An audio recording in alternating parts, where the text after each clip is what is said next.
Hello students, welcome to class 12 physics class. Today's topic is energy stored in a capacitor. In last class we discussed about the parallel plate capacitance of a parallel plate capacitor with a dielectric slab and with a conducting slab, and we derived that expression also. Today we discuss the energy stored in a capacitor. As we know that the capacitor is consist with two parallel conducting plates, and when we connect it with a battery, what happened? It started storing the electric charge inside it. That means battery delivers some amount of charges towards a plate, and that plate stored that electric charges. When this process is called charging process. And when the leakage process or the ionization process start, the charging process is stopped. Okay, after that the capacitor does not receive any electric charge from the source. So when the charging process is completed, now if we remove the battery and if we connect any bulb, any bulb, either a LED bulb, okay, so we see that the LED bulb flickered and then off. So when the LED bulb is flickered, that means there is some electric current is there, and we know that electric currents we get due to the movement of electric charges.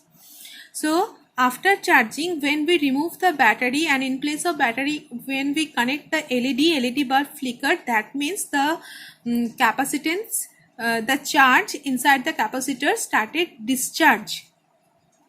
Okay, this process, the stored charge started discharge from the capacitor. This process is called discharging process. One project also be there, charging and discharging of a capacitor, in your syllabus.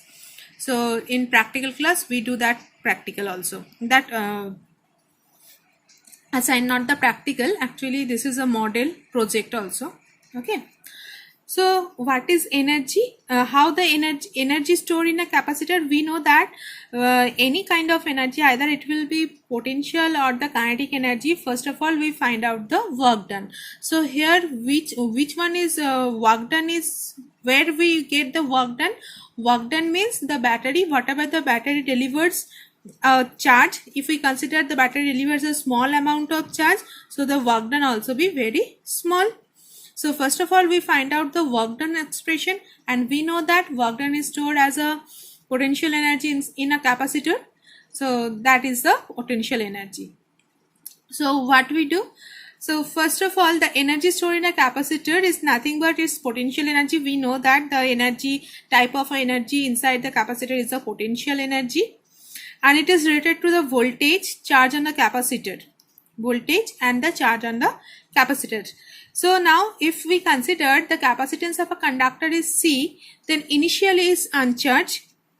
So and it acquires a potential difference V when we connected a battery. It is normal when we connected with a battery, initially the plates of a capacitor is uncharged. So there will be a difference of potential. Now if we consider the Q amount of charge on the plate at that time, so we can write, we know this value, Q equals to, we know this equation, Q equals to C into V. So the work done is equal to the product of potential and charge. We know this from the definition of potential, V equals to W by Q. So we can write W equals to V by Q. Now in this case, because this charging process is little bit long, not so long but little bit long, so we consider sorry, so we consider the battery delivers a small amount of charge, that is dq. This side dq means electrons, because from negative electrons is electrons directed from negative to positive. That's why we see that the current is flowing from positive to negative. So electric field is set up in between the two charges, and this is a plus q. It acquires plus q charge and it acquires minus q charge. So if we consider the battery delivered a small amount of charge, that is dq, at a constant potential, because this is a very small amount, so that's why we consider the potential is constant, that is V. So the work done by that charge, that is also be a small, so dW equals to V into dq. From this expression we can write this one, dW equals to V into dq, and V equals to what? Q by C. So Q by C into dq. Up to this is okay. First we consider the capacitor placed initially uncharged. When it connected with a battery, a potential difference is created, and that is we consider as a V. Now after some time, suppose the capacitor plate acquires Q amount of charge, so we can write Q equals to C into V. So the work done, and we know that from the definition of potential, V equals to W by Q, so we can write work done equals to V into Q. Now we consider the battery delivers a small amount of charge dq, that's why the work done by this charge, that is the dw, that is also very small. So this expression we can write like this way, dw equals to v into dq. Here we consider, because the work done and the charge very small, that's why we consider the potential is constant, at constant potential. So in place of V, from this expression we can write Q by C into dq. Okay, so this is a small work done due to small dq, small amount of charge dq. So total work done, we integrate it. So total work done means total charge is Q. We consider total charge is Q. So it's initially 0, final we acquired Q. So the total work done, we can write W equals to integration 0 to Q, Q by C into dq. After integrate it, we get half Q squared by C. And we know that the work done is stored as a energy. In this case, the energy type is a potential energy. So potential energy, it can be written as capital U, that is equals to half Q squared by C. So this is the expression for energy stored in a capacitor. Now this expression we can write another two ways. In place of Q, if we write C into V, so we get equation number 2, U equals to half CV squared. Now in place of C, if we put Q by V, so we get equation 3, half U equals to half into QV. So this equation 1, 2 and 3, all these three are the expression of energy stored in a capacitor. So whatever the numerical, suppose in numerical Q and V is given, so we use this one. If Q and C is given, then we use this one equation. So these three equations are related to each other. So this 1, 2 and 3 all are the expression of energy stored in a capacitor. Clear? Okay. So let's take one example. Here the potential is given. The capacitor of a capacitance is 50 farad charged to a potential of 100 volt. Calculate the energy stored in. So C and V is there. So which formula we used here? This one, C and V. So equation number 2 we use to find out the potential energy. E equals to half CV square. We put the values, we get potential energy stored 25 into 10 to the power 4 joule. Clear? Now we find out that is the energy stored inside a capacitor. Now if there is a combination means either series or the parallel. So energy stored in a series combination, first we derive that formula. So we know that when the capacitor is connected in series, the charge through each capacitor is constant, potential is different. So total energy, we know that U equals to half Q square by C. But if we consider there are n number of capacitors, so this can be written as half Q is constant, so Q square 1 by C1, because we know that in series the equivalent capacitance 1 by C equals to 1 by C1 plus 1 by C2 plus up to, if n numbers are there, up to 1 by Cn. So 1 by C, in place of 1 by C we can put this one 1 by C1 plus 1 by C2 plus 1 by C3 up to Cn. Now we multiply Q square with each term. So half Q by C1, Q square by C1, half Q square by C2, like this way. So if we compared with this one, so C1 is there, that means this is a first capacitor, this is second capacitor. So this is a potential energy of first capacitor, that is U1, second capacitor U2. So U equals to, we can write U1, U2, U3 up to Un. So in a series combination, the energy stored inside it, that is U equals to, simply we added the potential energies U1 plus U2 plus U3 up to Un. Now in case of a parallel combination, we know that in parallel combination the potential is constant, but the charge stored in each capacitor will be different. So because V is constant, which one is constant, we use that expression. Here Q is constant, that's why we use, and 1 by C is there, that's why we use this expression. So here V is constant, so which one we, and we know that in parallel combination equivalent capacitance C equals to C1 plus C2 plus up to Cn. Okay, so one term, if one term is C over there, so we in place of C we can write this one. So from this expression half CV squared, second equation, we easily calculate the energy stored in a parallel plate combination. So first of all we write the total energy is half CV squared. V is constant, so in place of C we write C1 plus C2 up to Cn. Now we multiply this V square with each term. So this is C1 V square. This is a potential energy for first capacitor. This is a potential energy for second capacitor. This is a third capacitor. All are connected in parallelly. Okay. So we can write U equals to U1 plus U2 plus U3 plus UN. So we see that, or we conclude from both equations are equal in series combination or in a parallel combination. The total energy is additive. In both cases, we add the potential energies. This is additive for both in series and parallel combination of capacitors. Clear? Okay. Now, energy density in an electric field. So, energy density, energy density means mass by volume. So, here how we define energy density? Total energy implies that mass in a system per unit volume. So mass by volume, that is density, and here because the mass is implies total energy, that's why it is called energy density, and it is denoted by small u. This is denoted, potential is denoted by capital U, energy density is denoted by small u. And how we derive this expression? We know that the parallel plate capacitor, the capacitance is this one, epsilon naught A by D. A is the plate area and D is the plate separation. Now, if the plates having surface charge density sigma, then we can write electric field in between the plates E equals to sigma by epsilon naught. Many times we write this equation. So now you just you know how we can write E equals to sigma by epsilon naught. Okay, so sigma equals to E into epsilon naught. Okay, now charge on either plate of capacitor Q equals to sigma into A, because sigma equals to Q by A from definition of surface charge density. So Q equals to sigma into A.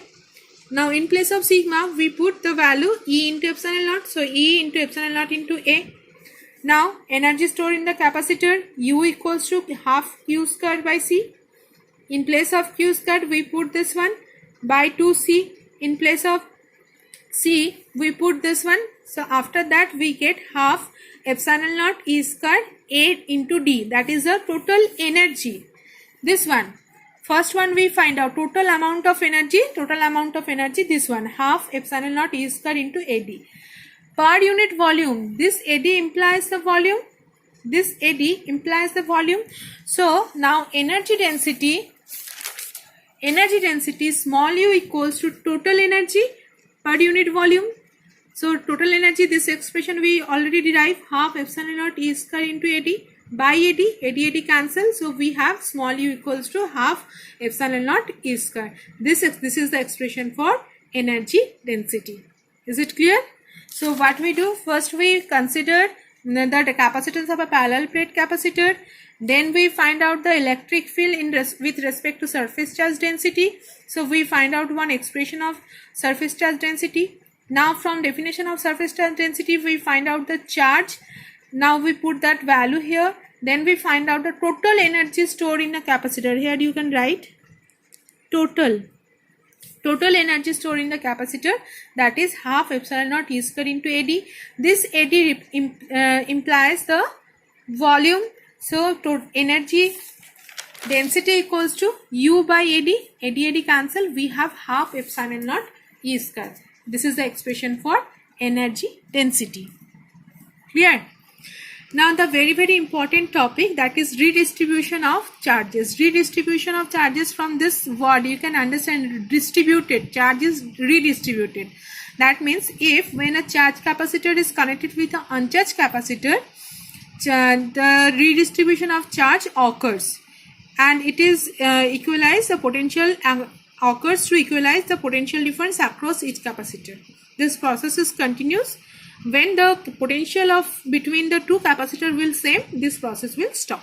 That means that distribution of charges, this process is stop. So when a charge conductors join together through a conducting wire, charge begins to flow from one conductor to another, from higher potential to lower potential. So this flow of charge stops when they attain the same potential. So due to the flow of charge, what happens when the charges are flows, their energy also loss. The loss of energy also takes place in the form of heat through the connecting wire. Okay, which wire we connected in between them, through that wire, some energy of that charges also lost in the form of heat. That means the wire which is connected the both capacitor, it's get heated. So let's derive the equation. So suppose first of all we consider two spherical conductors. First one is having the radius r1 and second one is r2. First one having charge q1, q2, capacitance is c1, c2, potential is here v1 and v2. That is initially, they are not connected now. Okay. So now these two spheres are connected through a conducting wire, and attains of charge, potential and energy takes place. So now it will be connected. So after connected, this q1 charge is not there, the charges are different. So we consider this is q1 dash, this is q2 dash, but the capacitance will remain same, c1 and c2. Now both having the same potential or the common potential, that is v, and the potential energy also we change, that is u1 dash and u2 dash. So from here we can write q1 equals to c1 into v. Here we can write q2 equals to c2 into v. And after redistribution of charge, we can write q1 dash equals to c1 into v. V is the common potential between these two capacitors, and q2 dash equals to c2 into v. So charge on first sphere after redistribution, that is q1 dash, and the second sphere, that is q2 dash. So now if we divide these two, we get the ratio of charges is equal to the ratio of their capacitance. Now if V is the common potential between the two capacitors, so according to the conservation of charge, okay, we know that that property, conservation of that total charge, that means q1 plus q2, total charge remains constant. So potential equals to, we know that potential equals to charge by capacitance, because q equals to c into v. So v equals to q by c.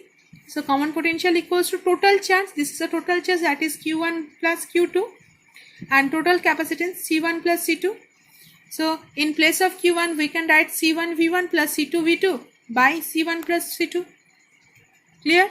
Is it clear? So common potential expression V equals to c1 v1 plus c2 v2 by c1 plus c2. Common potential we get after the redistribution of charge. Now how we find out the loss of energy during this redistribution of charge? So potential energy before the connection we can denote it by ui equals to half c1 v1 square plus half c2 v2 square. After connection, the common potential between them is v. So v equals to, we know that q1 plus q2 by c1 plus c2, that is equals to c1 v1 plus c2 v2 by c1 plus c2. Now the potential energy after connection, it denoted by final potential energy is half c1 v square, not v2 square, half c2 v square. So take v square common, c1 plus c2. Now from here we get the expression of v. If we put it here, So we get half equals to C1 V1 plus C2 V2 by the whole square by C1 plus C2. So this is a final potential energy, this is the initial potential energy. So normally you see that this is the common potential after redistribution and this is before redistribution of charge. So normally the potential energy of the initial is greater than the final, and due to this redistribution of charge some energy also losses. So whatever the final potential energy, it's always less than the initial. So loss in kinetic loss in energy ui minus uf. Now we put the expressions and we simplify it. We get u equals to, this u is the loss in energy, c1 c2 v1 minus v2 whole square by 2 into c1 plus c2. This is always positive wherever, whether v1 is greater than v2 or v1 is less than v2, because we write ui minus uf. Did you understand? Normally we write final minus initial, but here because due to some loss, the whatever the final potential energy is always less than the initial. That's why we write ui minus uf. Did you understand? So this derivation will not come. You just remember this one, this expression of common potential. Why we write here q1 plus q2? Because the common potential in terms of v1 and v2. That's why we write, because the total charge according to the conservation of charge after redistribution or whatever, the total charge is always constant. Total charge means q1 plus q2. So q1 q2 by total capacitance, because now this is acts as a system. So total capacitance is C1 plus C2. That's in place of Q1 we can write C1 into V1, in place of Q2 we can write C2 into V2, and common potential we get after redistribution of charge. So V equals to this one. Okay, let's take one example, then you can understand it. So here three questions are there. One 900 picofarad capacitor is charged by a 100-volt battery. How much electrostatic energy is stored by the capacitor? It is very easy. We find out the U. So this is 900 picofarad. It's connected with a 100 volt. So we first of all we converted it into farad. Then Q equals to CV. Okay, so we find out the charge. We need the charge. Okay, Q equals to CV. We get Q. So energy stored by the capacitor, Q half Q square by C. If we put the value here, we get U equals to 4.5 into 10 to the power minus 6 joule. This is the answer for first one. Second number, the capacitor is disconnected from the battery and connected to another 900 picofarad capacitor. So when we connect it with a 900 picofarad capacitor, redistribution of charge occurs because it is an uncharged capacitor and that is a charged capacitor. So charge always flow from higher potential to lower potential. So what is the electrostatic energy stored by the system? So this is a diagram. Now this is a charging capacitor, this is uncharged capacitor. As we know that when the charged capacitor connected to a uncharged capacitor, charge begins to flow from one conductor to another conductor, or one capacitor to another capacitor. Now you see that these two having the same value.